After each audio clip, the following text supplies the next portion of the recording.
Hey guys, Lance been here. I hope you guys are doing good. It has been quite a while since I've seen you guys. With everything so crazy as it is right now, I still really haven't done much shooting. I got a repack kit, most of a repack kit, and I can't find primers. Go figure. So, there's something I wanted to go over, and it's something that you should carry or have in your home, carry in your vehicle, and if you don't have a vehicle, at least in your backpack. And that is a first aid kit.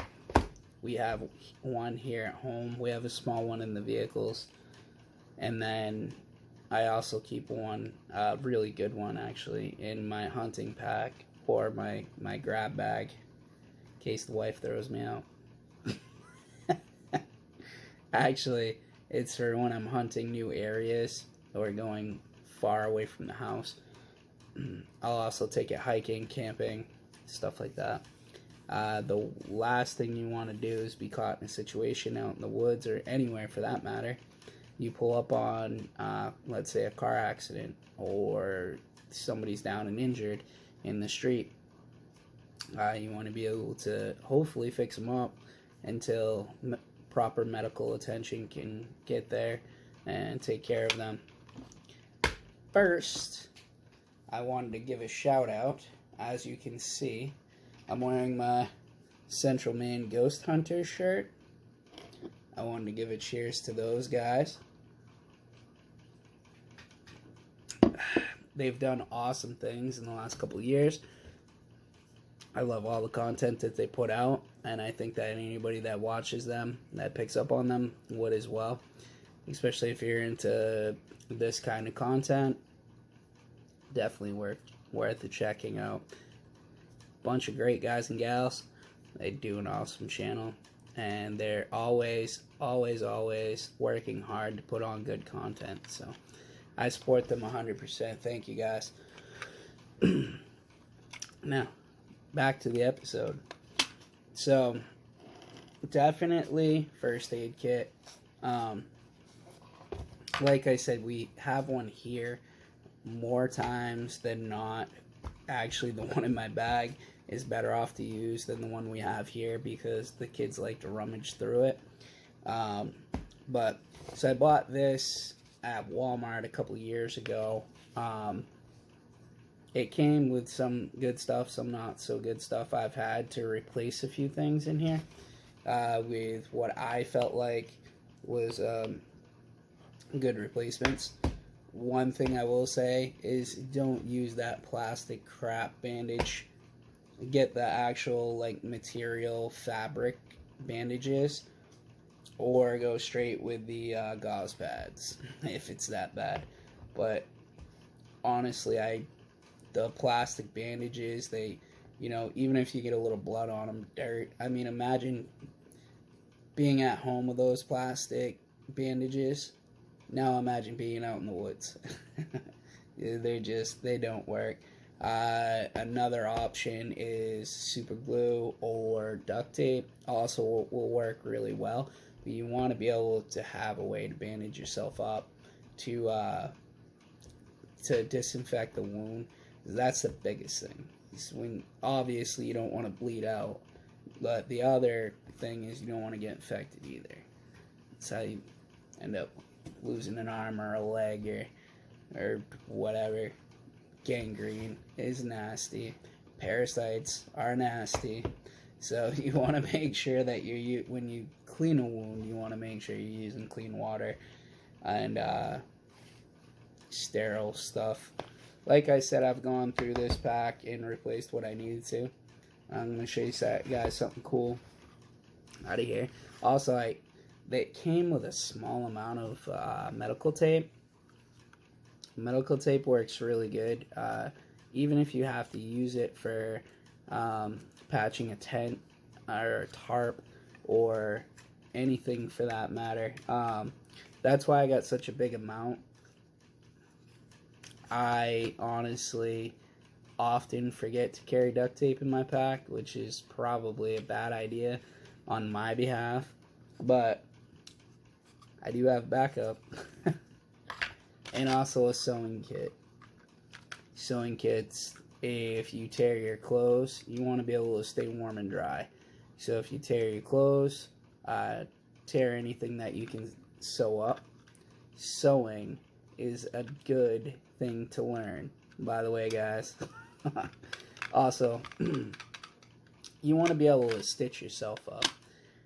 You know, clean the wound, get it as clean as possible, and be able to stitch it up, especially if it's bleeding bad. The last thing you want to do when you're lost in the woods is lose a large amount of blood. That's not good. So, you want to be able to stitch yourself up and bandage yourself up. Or tape yourself up, whichever works. Super glue it, duct tape it. My grandfather taught me that one when I was a child. Duct tape works well for everything, including wounds. So, when you go to a hotel, you pay for the hotel room. If you use the soap there, they just throw it away anyway. So, technically, I did not take this from the hotel. I paid for it. But you have your cold snap pack, good for numbing pain. And I have 2 bars. This was the special thing I was going to show you. I have 2 bars of hotel soap. This stuff I tried looking up online, and it was a pain in the butt to try and order because they want to sell it to you in bulk. I have 2 bars. And I have a lot of different things in Ziploc bags in my bag. So if I open this, I would have something to put it into so it doesn't get dirty. But soap is a necessity also to have in your first aid pack. Not just your go bag, I mean in any pack pretty much. If you want to use liquid soap, hand sanitizer, anything like that. I prefer barred soap, especially if I'm going to be stationary for a couple days. You can use it to clean pots and pans, clean wounds, clean yourself so you don't stink when they find you. But just in general, you know, it's definitely good to have soap. There's something that we often forget about. And then, ooh, this is nice. It's a whole brochure on what to do if you have these things wrong with you. And then we have, I'll just hold this up. We have gauze pads. Under this gauze pads, we have alcohol wipes. And under those, we have tons and tons of bandages, all sorts of sizes. And then also down in here, buried somewhere, I do have gel packs. There's something else I wanted to add to this pack, is triple antibiotic ointment. But that'll be for another day. I do have to add that eventually, though. So, yeah. So,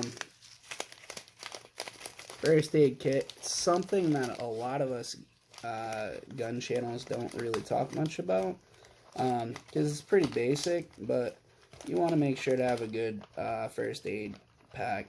I work in the healthcare field, and honestly, before I worked in the healthcare field, I would have never thought about having a first aid kit. After working in the healthcare field, definitely a necessity.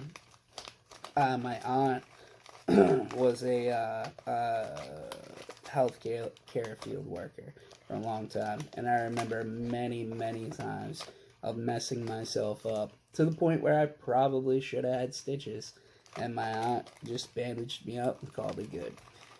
So, you know, definitely, if work will pay for your first aid training, or if you have the extra time and money, it's definitely not a bad thing to learn.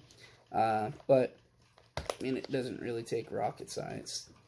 clean it, bandage it, keep it from getting infected until you can seek proper medical attention. So I was actually just talking to DIY outdoors guy the other day. He runs a pretty good channel. He's a survivalist like I am. I will leave a link in the description down below for his channel. Awesome dude, great content as well.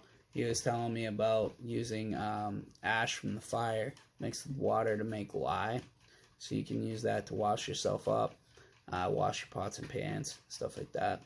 I mean, they do make water filtration systems for drinking and stuff like that, but if you're ever stuck out in the wilderness, I suggest boiling water. It is 100% effective. I don't have anything against iodine tablets, sorry. I don't have anything against the straws that you stick in the water. I just personally, I like to make sure that my water's 100% safe, especially if you're using it to clean a wound. You want to make sure, you know, having some sterilized water to begin with, let alone, plan ahead. So, definitely something you want to think about. It's something we often forget. You know, I grab guns all the time and go out shooting. Never a whole lot of times do I think about grabbing a first aid kit until a few years ago. I was like 4th of July, and I was out shooting with my buddies down in the sand pit, and I grabbed one of the targets, and it cut my finger wide open. Here I am, pouring blood out of my finger. Nothing to bandage it. My buddy was like, oh, hey, I have a receipt on the floorboard of the truck. Here you go. So I wrapped my finger in a receipt from the floorboard just to try and stop the bleeding.